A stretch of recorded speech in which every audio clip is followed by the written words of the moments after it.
ये साक्षी भाव का पैमाना,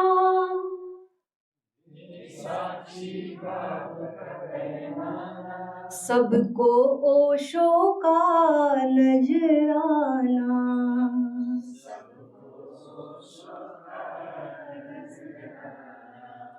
पहले जागो स्वयं के प्रति, फिर जग के प्रति भी जग जाना।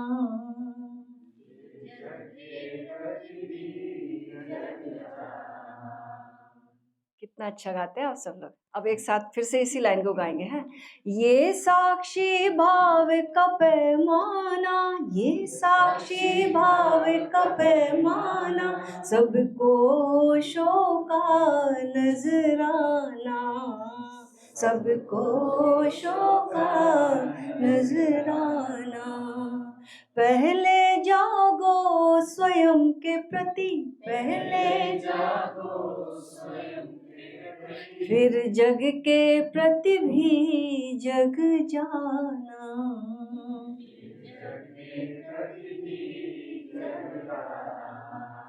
ये साक्षी भाव का पैमाना। अब साक्षी भाव का पैमाना क्या है, पैमाना क्यों बोला स्वामी जी ने, बताओ।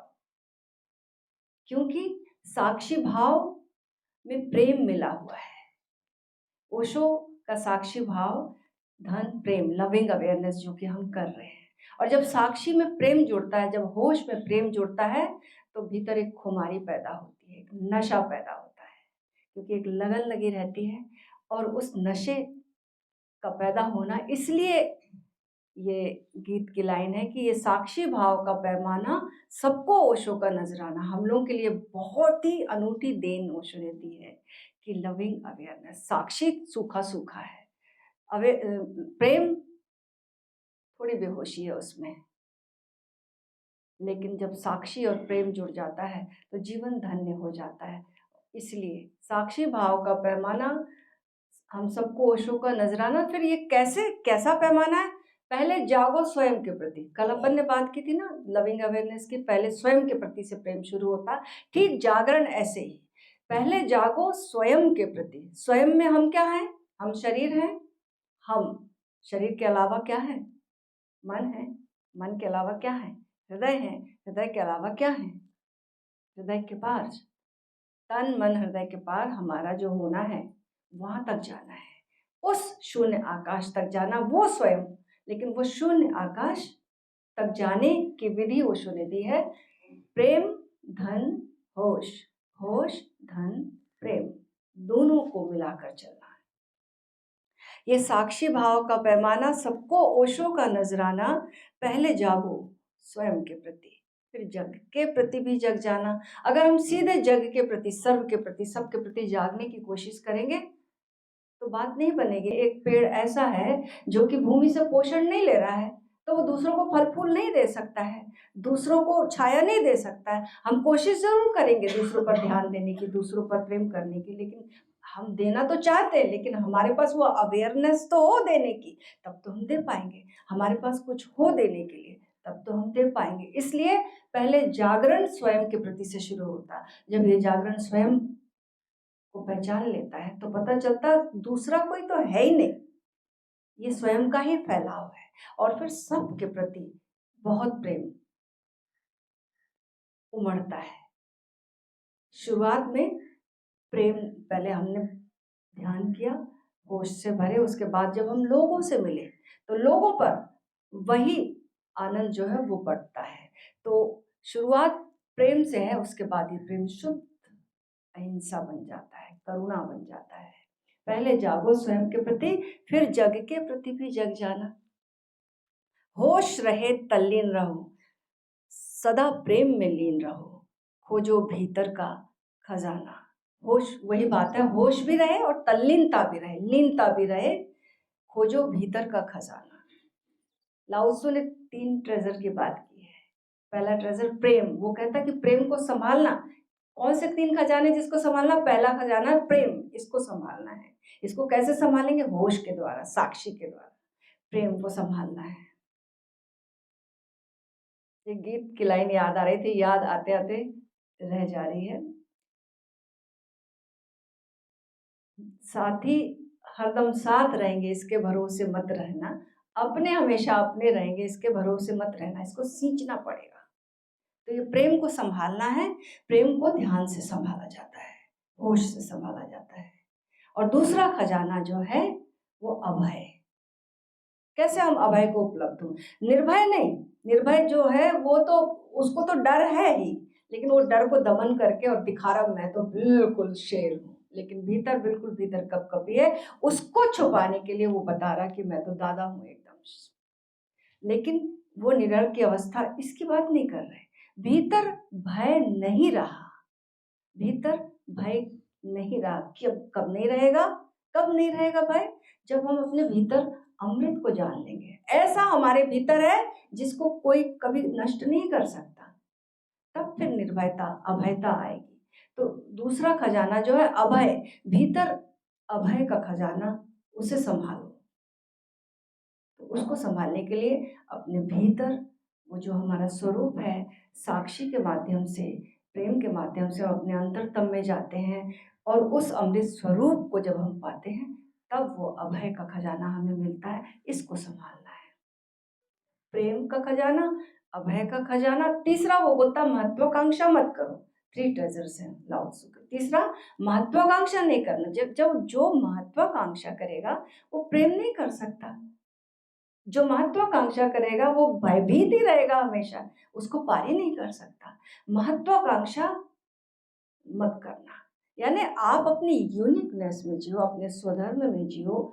आप दिव्य हो, आप जैसे हो सर्वोच्च हो। परमात्मा कोई भी कृति बनाता है, मान लो कोई कवि कविता लिखता है तो उसकी वो बेस्ट होती है।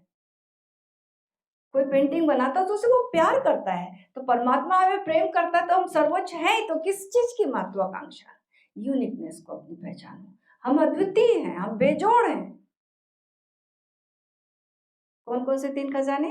प्रेम, अभय, महत्वाकांक्षा। इन तीनों को अगर हमने संभाल लिया, जीवन संभल गया।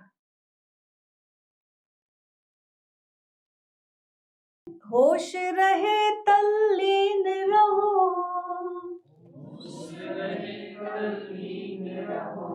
सदा प्रेम में लीन रहो, खोजो भीतर का खजाना,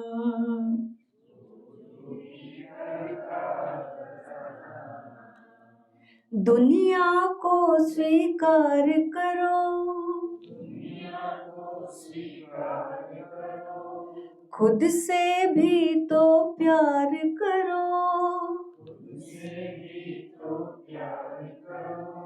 दुनिया को स्वीकार करो, खुद से भी तो प्यार करो,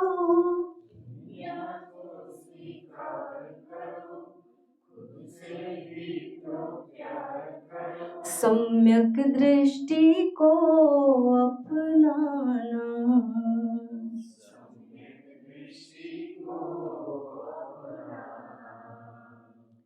दुनिया को स्वीकार करो। हम दुनिया को, हम जिनके बीच में रहते हैं उनको स्वीकार नहीं करते। आध्यात्मिक व्यक्ति के लिए बहुत महत्वपूर्ण बात यह है स्वीकार भाव, जिसको भगवान बुद्ध कहते तथाता। हम नीम के पेड़ को तो स्वीकार कर लेते, नीम कड़वा है और इसके फल कड़वे हैं। गुलाब के फूल को भी स्वीकार कर लेते, इसमें कांटे हैं।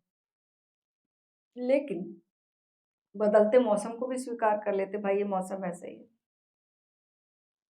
लेकिन हम मनुष्यों को स्वीकार नहीं करते। ये मनुष्य ऐसा क्यों है?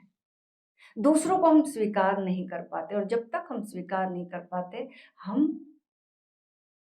प्रेम नहीं कर सकते। दूसरों को स्वीकार नहीं करते और वो कह रहे कि अपने को भी स्वीकार करो।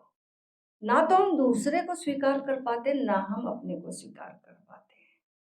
जब हम अपने को स्वीकार करेंगे तभी हम दूसरे को स्वीकार कर पाएंगे। यहाँ से भी सोचो, यहाँ भी आप अपने आप को, आप जैसे बनाए गए हो, अपने आप को स्वीकार करो। जब आप अपने आप को स्वीकार करोगे, जैसा शरीर है, जैसा रंग है, जैसा रूप है, जैसा मन है, एज इट इज आप अपने आप को स्वीकार करते हो, तो फिर बाहर भी दूसरों के प्रति आपको स्वीकार भाव पैदा होगा। और जब तक स्वीकार भाव पैदा नहीं होगा, हम उससे, जिसको हम स्वीकार नहीं करते उसको हम नफरत करते हैं ना, फिर उसको हटा देना चाहते हैं, हम एक्सेप्ट नहीं करते, हटो यहाँ से, उसको मिटा देना चाहते हैं, नफरत और घृणा पैदा होती है। तो स्वीकार भाव बहुत ही बुनियाद है अध्यात्म की। पहले जग को स्वीकार करो, अपने को भी तो प्यार करो। सम्यक दृष्टि को अपनाना। सम्यक दृष्टि, अब जो जैसा है अपने चश्मे से नहीं देखना, अपनी धारणाओं से नहीं देखना, अपनी अपेक्षाओं से नहीं देखना, अपनी कामनाओं से लोगों को मत देखना। जैसा है वैसा है, एज इट इज, एक्सेप्टेंस तभी आएगी। सम्यक दृष्टि से को अपनाना। दृष्टि कैसी हो? सम्यक हो।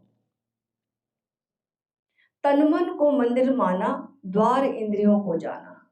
ये तन जो है ये मंदिर है परमात्मा का, और द्वार परमात्मा तक पहुंचने की इंद्रियां हैं।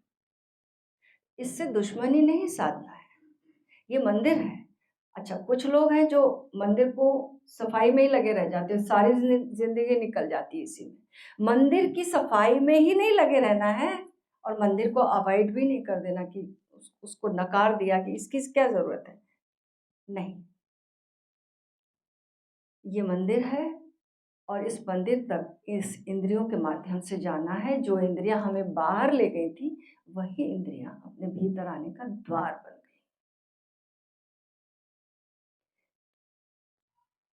तन मन को मंदिर माना, द्वार इंद्रियों को जाना। तन मन को मंदिर माना, द्वार इंद्रियों को जाना। खुला राम नाम का मैं खाना।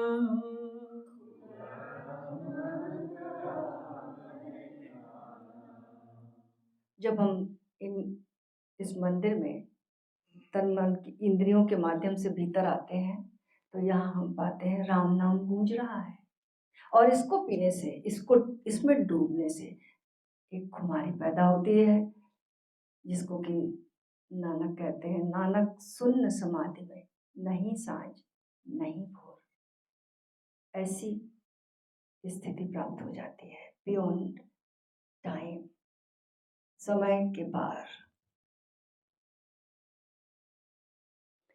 शांत सजग हो, गौर से सुन, गूंज रही अनाथ की धुन। वही बात हमने की, सच्चित प्रेम आनंद के फूलों की खुशबू बिखराना।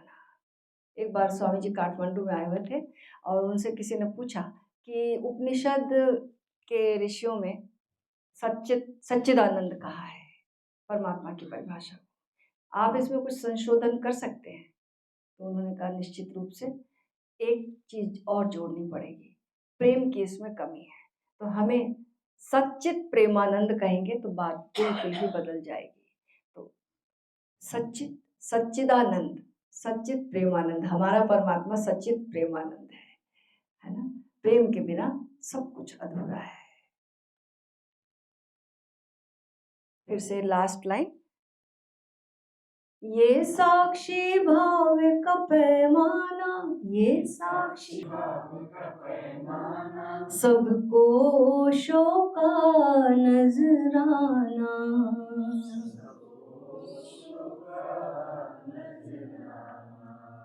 पहले जागो स्वयं के प्रति, फिर जग के प्रति भी जग जाना।